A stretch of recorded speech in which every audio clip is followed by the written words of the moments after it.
Olá, essa é a última atividade da exposição A Cópia, na Galeria Homero Macena. Hoje eu tenho o prazer de conversar com a amiga, interlocutora recente, Juliana Proenço.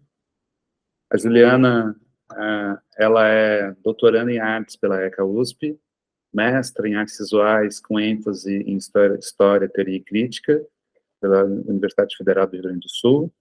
Possui graduação em Direito e em História da Artes, ambas também pela URGS, e ela também recebeu os destaques em curadoria em exposição coletiva do 14º Prêmio Açoriano, de 2021, promovido pela Prefeitura Municipal de Porto Alegre. E a Juliana atua como professora e curadora independente, desenvolvendo pesquisas sobre a produção artística no Brasil durante a ditadura militar. Então, Juliana, obrigado pela sua presença. O convite para essa conversa, ele partiu da pesquisa de doutorado que a Juliana vem desenvolvendo, que se baseia, entre outras coisas, em análise de documentos, arquivos. Então, a gente vai conversar um pouquinho sobre isso, e também pensar o quanto que, dentro da perspectiva da arte, como é que foi a relação, né, dos espaços dos artistas com o governo militar, em termos de repressão, mas também em outras instâncias. Então, obrigado, Juliana. Muito obrigada, Rafael, pelo convite. Enfim, é uma alegria estar aqui conversando no contexto da exposição. Te parabenizo pela exposição, que infelizmente não vou poder ver pessoalmente. Estou aqui, né, em São Paulo, ela está acontecendo no Espírito Santo, mas eu tive o prazer de ver uma apresentação tua, na realidade, de te convidar para fazer uma apresentação sobre o tema da exposição em uma curadoria recente que eu fiz no Museu de Arte Contemporânea do Rio Grande do Sul, e, enfim, de ter essa interlocução dessas pesquisas em arquivo sobre a ditadura militar, também Brasil afora, né, de Caxias do Sul para outros arquivos e outras memórias. Acho que talvez seja interessante falar um pouco, então, sobre a minha pesquisa de doutorado, sobre a maneira como eu me relaciono com esses arquivos. E eu acho que a gente pode partir de um ponto comum, assim, na exposição e também como as minhas pesquisas se desenvolvem, que é esse encontro fortuito com um documento, né? Que são essas pesquisas sobre ditadura, que ficam rodando um pouco por esses arquivos e por essas memórias e pela dificuldade, às vezes, de enxergar eles e de desvelar eles também. Eu acho que tem esse trabalho tanto de encontro como de como mostrar essas memórias, que é interessante e que você nos apresenta na exposição, a partir de um documento que você achou mais ou menos por acaso, nos arquivos da Pinacoteca, então do estado de São Paulo, né? Esse encontro com esse vestígio de que uma pintura do acervo da Pinacoteca do estado de São Paulo foi copiada para ser entregue para o então, né, presidente, entre várias aspas, para o então ditador Médici. No meu mestrado, eu fiz graduação em Direito e fiz graduação em História da Arte, ambas em Porto Alegre, e quando eu terminava minha graduação em História da Arte no contexto da Queer Museu, no contexto, né, dessa repressão que acho que marca, de fato, essa história da arte contemporânea, ou essa arte contemporânea no Brasil, é uma espécie de divisor de águas, ali no final, então, de 2017, e de 2017 para cá, talvez com um arrefecimento muito recente, mas os casos de censura, principalmente as artes visuais, intervenções em exposições de arte, eles vêm se multiplicando. Eu terminei a graduação com esse fechamento da Queer Museu no quintal de casa, e fiquei pensando, bom, o que isso significa e que tipo de memória que a gente tem, que tipo de contexto de repressão às artes visuais é que a gente pode relacionar isso que está acontecendo. Pensei, e a conexão mais próxima, foi o contexto de repressão às artes, às manifestações culturais no geral, durante a ditadura militar. Minha proposta de mestrado era comparar esses dois contextos. Acontece que muito no início do mestrado, o mestrado é uma coisa curta, né? A gente tem 2 anos para aprender a pesquisar, para procurar arquivo, para fazer o que dá para fazer nesses 2 anos. Muito no início do mestrado, eu percebi que eu não conseguia entender, na realidade, como é que funcionava, entre aspas, ou ter um panorama mais ou menos consolidado do que era a censura às artes visuais durante a ditadura militar. Eu, obviamente, acessei através de alguns livros, de algumas teses, e, por exemplo, do catálogo da exposição AI-5 50 anos, ainda não terminou de acabar, que aconteceu em 2018, no Instituto Tomiotaki, com curadoria do Paulo Miada. Eu acessei uma série de casos, de incidentes, em que obras de arte foram tiradas de exposição, ou que exposições inteiras foram fechadas durante a ditadura, mas não havia um discurso formado, acho que ainda não há. E então eu entendi que aquilo não ia funcionar, eu acabei mudando minha pesquisa para pesquisar 2 projetos artísticos, um do Cildo Meirelles, outro da Carmela Gross, que foram criados nos anos 60, mas que eles não puderam realizar, e eles realizaram nos anos 2010. No contexto dessa pesquisa, um dos casos de censura sobre os quais eu li, por exemplo, num livro da Maria Angélica Melende, foi um caso de censura em Belo Horizonte, em 1976, em que uma colagem de um artista chamado Lincoln Volpini foi tirada de exposição. Era isso que eu sabia, e aquilo me interessou. Eu acho que só comentava o caso, aquilo me interessou e eu tentei buscar mais, e eu joguei, na realidade, isso é um pouco engraçado, mas acho que a pesquisa tem disso. Eu joguei o nome desse artista no Google.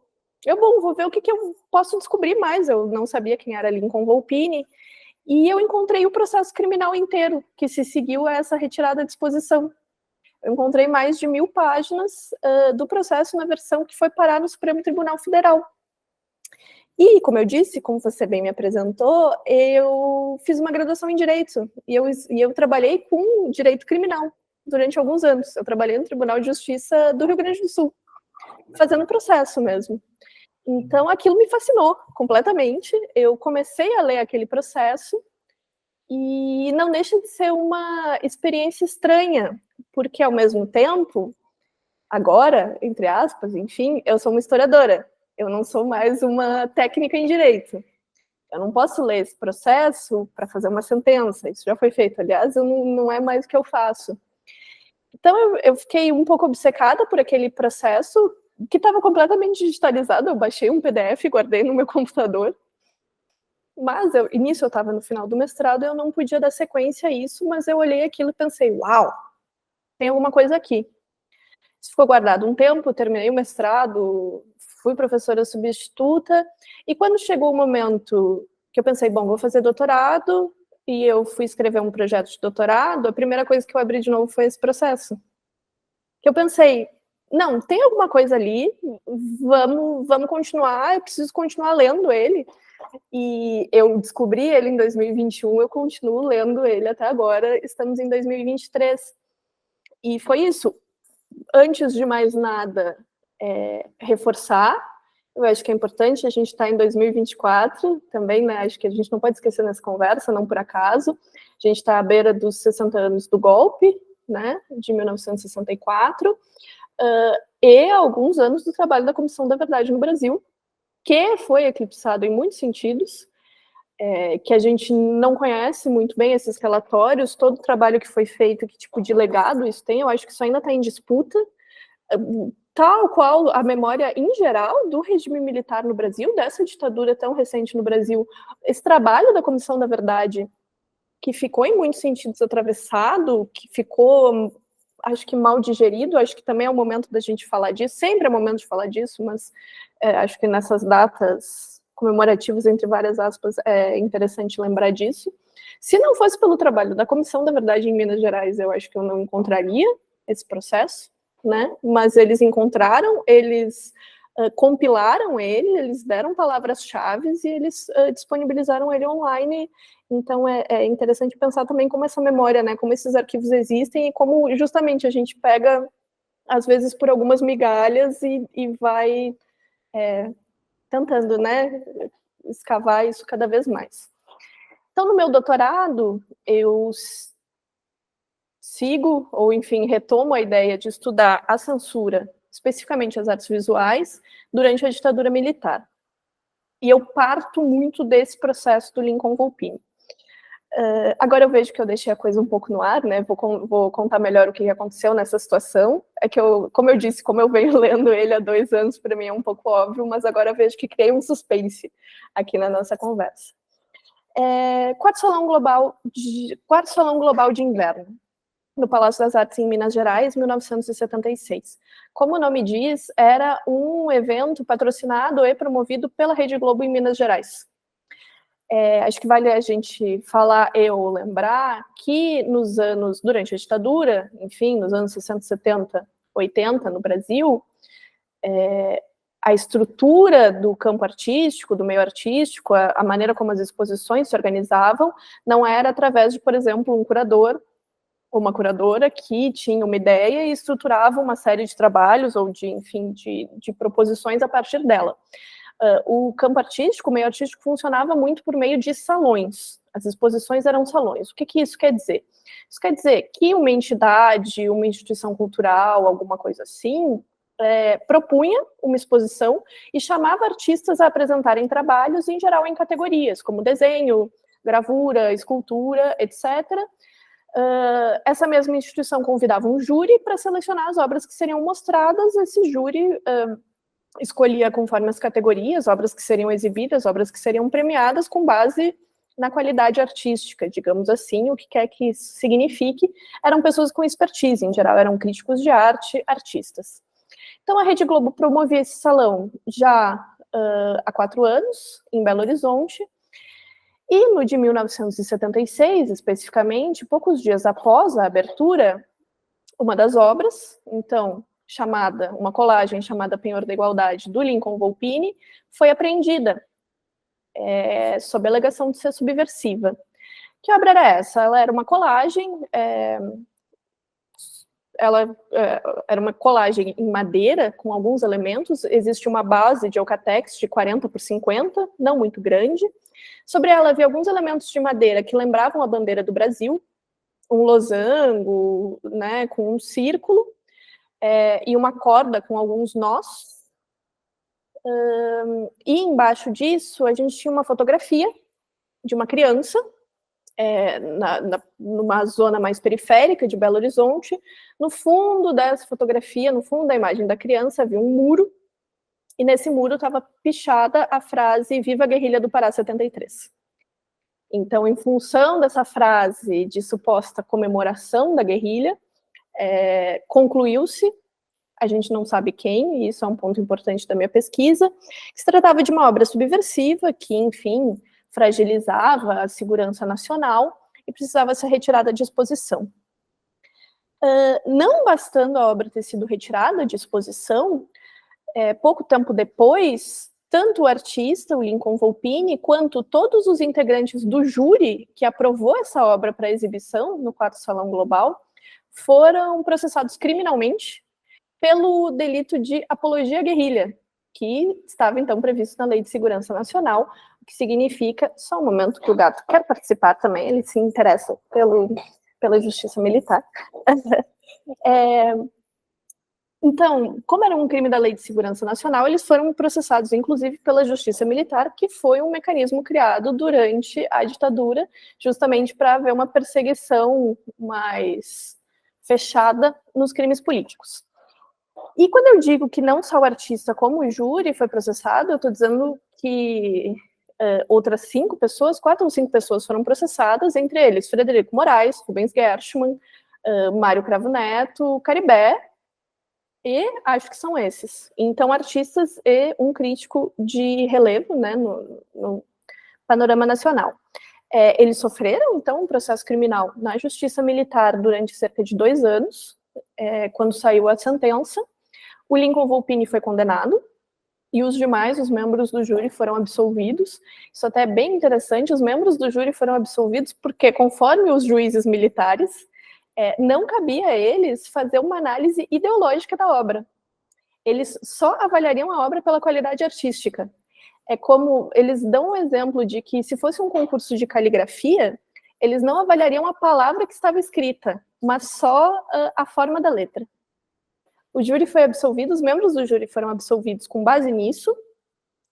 O Volpini, então, foi condenado, ele recorreu, foi condenado também em segunda instância pelo tribunal, então, militar, e ele recorreu mais uma vez ao STF, e no momento em que isso chegou no STF, já existia a lei de anistia. Então, o Lincoln Volpini foi anistiado, porque condenado por um crime político. Ok. Já tem essa história que, por si só, é muito interessante. Ela não é necessariamente nova, tá? Como eu disse, tem o texto da Maria Angélica Melende, tem algumas pessoas que comentam isso, mas até onde eu pesquisei, ninguém analisou ainda mais a fundo esse processo criminal. É interessante ter esse processo criminal inteiro, de certo modo, porque há muito pouco documento sobre a censura às artes visuais durante a ditadura militar.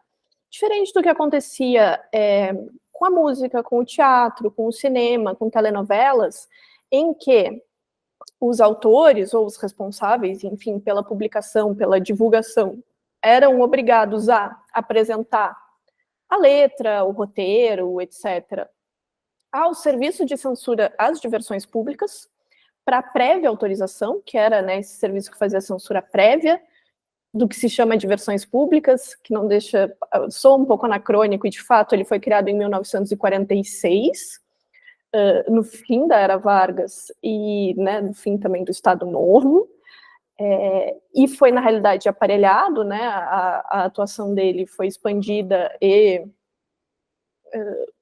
talvez refinada para os interesses da ditadura militar. Essa censura já existia, né, existe essa tradição de censura em prol da moral dos bons costumes no Brasil. As artes visuais, enfim, não é a única justificativa, mas essa lei de 1946 que criou o serviço de censura não incluía entre as manifestações culturais a serem previamente censuradas, que precisavam de autorização, exposições de arte. E também, enfim, por uma série de motivos que a gente pode ficar aqui muito tempo conversando e talvez especulando, também não houve nenhum movimento durante a ditadura militar para incluir essa censura prévia, esse controle prévio às exposições de arte. Então, a minha pesquisa, na realidade, pensa uma espécie de paradoxo, que o gato, de novo, se interessa, uma espécie de paradoxo que é, bom, não havia censura prévia, então não havia um controle prévio das artes visuais, mas existe uma série conhecida de casos de censura. Né, a gente pode citar o quarto Salão de Arte Moderna do Distrito Federal de 1967, em que uma série de obras de arte que envolviam a figura do Che Guevara foram literalmente retiradas da parede. A gente pode pensar a Segunda Bienal da Bahia de 1968, em que uma série de obras foram inclusive destruídas, em que há registro de que os organizadores da mostra ficaram presos há algum tempo. A gente pode pensar a pré-Bienal de Paris no Museu de Arte Moderna do Rio de Janeiro em 1969, em que um júri selecionado pelo MAN, o Museu de Arte Moderna, escolheu algumas obras para representarem o Brasil na Bienal de Jovens de Paris daquele ano. O convite foi do Itamaraty, o Itamaraty que estava organizando e deu, então, para o MAN essa incumbência de escolher as obras. Por ordem do Itamaraty, essa exposição no MAN do Rio de Janeiro, antes de mandar as obras para a França, fizeram uma exposição no Rio de Janeiro para mostrá-las. Por ordem do Itamaraty, essa exposição foi fechada, né, em função de algumas obras que não representariam muito bem o país no exterior. Em geral são especulações, mas, por exemplo, a fotografia do Evandro Teixeira, com um oficial, acho que é da aeronáutica, caído no chão, que caiu da motocicleta, estava entre essas obras. Enfim, tem esses casos que aconteceram de violência, a gente sabe, mas não havia uma censura prévia. Então, a minha pergunta de pesquisa, de certa forma, é: quem decidia que essas obras eram subversivas? E com base em que critério? Porque a gente não sabe. Em geral, a gente sabe dessa violência depois que ela aconteceu. A gente tem o registro desses casos por meio de testemunhos, por meio, enfim, até de matérias de jornal. Mas a gente não sabe quem decidiu quais obras eram subversivas e com base em que critério. Claro que, enfim, eram eventos públicos e que eram muito bem frequentados nessa época, acho que vale lembrar, que exposições tinham esse papel cultural, assim, ok, acho que ainda hoje são, de certa forma, mais ou menos elitizados, mas que naquela época tinham esse viés elitizado, mas que tinha muita participação de autoridades, né? A Bienal de São Paulo era inaugurada pelo presidente da República, muitas das exposições recebiam apoio, por exemplo, internacional, dos Estados Unidos. Aqui, não posso deixar de referir os estudos da Daria Arenchuk, que é minha orientadora, né, sobre como essas relações culturais passavam por questões de poder. Então, por mais que não fossem necessariamente populares, certamente não tanto quanto telenovelas, quanto música, quanto etc., havia um interesse em que não houvesse nada subversivo nesses espaços, mas, justamente, eu volto, a minha pergunta é como? Não como se descobria, mas como se determinava que alguma coisa era subversiva e que valia a pena, digamos, intervir de uma maneira mais ou menos violenta nesses espaços, nessas exposições. E agora, voltando, fechando um pouco, talvez, para a gente continuar a conversa de uma maneira menos monólogo, eu busco isso no processo do Volpini, porque eu tenho, já que existe essa documentação, e bastante documentação, é justamente a pergunta que eu aplico ao processo do Volpini. E na realidade, é bem difícil de responder. A resposta não está necessariamente nesses documentos, porque é um processo criminal, obviamente, o objetivo dele e quem o conduzia estava interessado em mostrar que um artista e uma série de críticos e outros artistas, né, envolvidos no evento, praticaram apologia à guerrilha com uma colagem desse tamanho. Inclusive, há matérias de jornal à época, teve uma repercussão muito negativa, mas há matérias de jornal que dizem que era necessário uma lupa para conseguir ler a frase "Viva a guerrilha do Pará 73" no fundo da colagem. Mas, enfim, o objetivo do processo era dizer que houve uma apologia à guerrilha e não justificar de que maneira chegou-se a essa conclusão. Mas, lendo e relendo esses documentos, existem 3 hipóteses, que são com as quais eu estou trabalhando um pouco agora, entre outras coisas, né? Pesquisa é sempre essa coisa que a gente vai para vários lados, mas as 3 hipóteses são, conforme os documentos. A primeira delas é que houve uma ordem do coronel superintendente da Polícia Federal em Minas Gerais para que essa obra fosse apreendida. Talvez, enfim, é uma possibilidade, o próprio coronel superintendente visitou a exposição por algum motivo e descobriu essa obra. Existem vários relatos, tanto nas artes visuais quanto fora, de fato militares que descobriram, né, alguma coisa subversiva, autoridades estatais, e agiram. Essa é a primeira. A segunda é que quem foi enviado ao Palácio das Artes para apreender a obra foi, na realidade, uma técnica de censura, uma agente do SCDP, que, em tese, não agia nas artes visuais, mas que agiu nesse caso, despachada pela Polícia Federal, e que, então, ela e um policial foram apreender a obra, e o então diretor do Palácio das Artes conversou com eles, né, como não, eles chegaram no Palácio das Artes, disseram que precisavam levar a obra, que era uma obra subversiva, e ele perguntou por que eles estavam lá e né, o que tinha acontecido, e nesse momento a técnica de censura falou para ele que eles receberam uma denúncia, sem dizer de quem. Então tem essa possibilidade de uma denúncia anônima, entre algumas aspas, que talvez soe um pouco fantasiosa, mas a gente sabe, por outro lado, que não necessariamente é. Tem um artigo muito conhecido do Carlos Fico, que se chama Prezada Censura, cartas, acho que é o regime militar, em que ele avalia, descreve e faz um balanço de realmente cartas enviadas por pessoas, por cidadãos indignados com livros, com filmes, com alguma espécie de subversão que teria fugido ao controle do regime e pedindo providências imediatas, que não deixa de ser sempre uma boa lembrança, porque às vezes a gente coloca as coisas de uma maneira muito mocinho e bandido, né, bom e mal, vilões, etc. Vale lembrar, e eu falei no início, né, que existe uma tradição de censura em prol da moral e dos bons costumes no Brasil, e sim, a censura recebia em alguma medida apoio popular. Então essa ideia de que alguma pessoa do povo viu uma obra referindo à guerrilha e se indignou, não é tão impossível assim. A gente pode pensar se isso não aconteceu em outros casos de censura. E a última hipótese, finalmente, que talvez, que é a mais interessante, mas que, enfim, é bastante diferente das outras, é que o advogado do Frederico Moraes e do Rubens Gershman, que é o Técio Lins, que é um advogado, aliás, bastante conhecido por atuar em causas políticas durante a ditadura militar.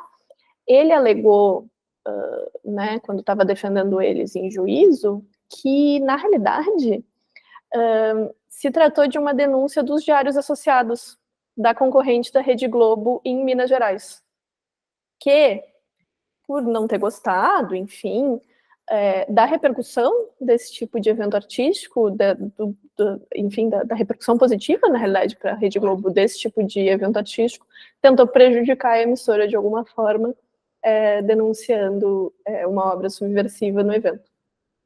Então, essa é a hipótese do Técio Lins, que ele diz que, enfim, que a justiça militar não deveria se meter nesse tipo de picuinha regional, nesse tipo de né, denúncia infundada, mas, ao mesmo tempo, a gente sabe também que, em muitos sentidos, essa paranoia dos serviços de segurança e informação e da própria censura durante o governo militar foi aparelhada, assim, para resolver questões pessoais, né, para resolver questões de outra, enfim, que vinham de outro local. Mas é isso, não sei se ficou claro, enfim, se deu para construir um caminho, mas acho que é isso. E, arrematando, finalmente, os vários desdobramentos que o encontro fortuito com um documento desse período pode nos trazer. E mais uma vez te agradeço pela oportunidade de bater esse papo, apresentar, essa conversa ficar gravada aqui no YouTube, na galeria. Então, nos falamos em breve. Boa sorte no seu doutorado, na sua pesquisa. Muito obrigada, parabéns de novo pela exposição, o catálogo está vindo aí, e é isso, seguimos.